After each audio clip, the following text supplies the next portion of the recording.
আসসালামু আলাইকুম সম্মানিত ভিউয়ার্স, এটা হচ্ছে বাইকুনুর জাতের আঙ্গুর। এই যে কালারটা দেখুন, কি টসটসে একটা লাল কালার চলে আসছে। এটাই মানে একটা প্রশান্তি কাজ করে বাগানের ভিতরে।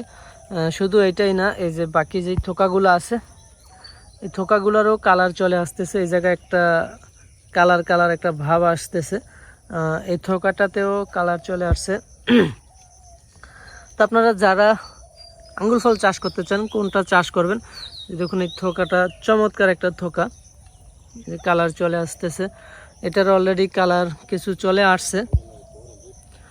এটা এখনও সবুজ, এটাও কালার চলে আসবে ভাব, এরকম একটা অবস্থা। পরে এই থোকাটাতেও কালার চলে আসছে কিছু, আর এই লম্বা থোকাটাতেও এখনও কালার আসেনি। তো দর্শক, আপনারা যারা এরকম লাল বাইকনুর জাতের আঙ্গুর চাষ করতে চান, আপনারা আমাদের সাথে যোগাযোগ করতে পারেন। আমরা এই বাইকনুর গাছের চারা বিক্রি করে থাকি। আমরা সারা বাংলাদেশি কুরিয়ারের মাধ্যমে এই চারা হোম ডেলিভারি দিয়ে থাকি। আপনারা যে কোনো জায়গা থেকে এই বাইকনুর জাতের চারা সংগ্রহ করতে পারবেন। এটা হচ্ছে মিষ্টি জাতের একটি আঙ্গুর।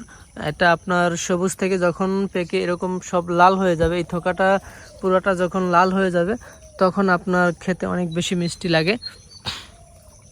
আপনারা যারা বাসাবাড়িতে দু একটা চারা রোপণ করতে চান, তাদের জন্য এই বাইকুনু জাতের আঙ্গুরটা সবচেয়ে ভালো হবে।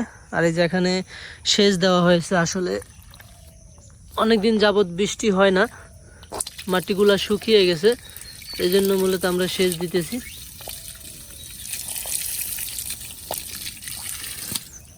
কিছু চারা রেডি আছে এখানে, কিছু চারা ওখানেও রেডি আছে। আপনারা চাইলে আমাদের কাছ থেকে কুরিয়ারের মাধ্যমে এই বাইকুনু জাতের আঙ্গুরের চারা সংগ্রহ করতে পারবেন। আমরা সারা বাংলাদেশে কুরিয়ারের মাধ্যমে এই গাছের চারা ডেলিভারি দিয়ে থাকি।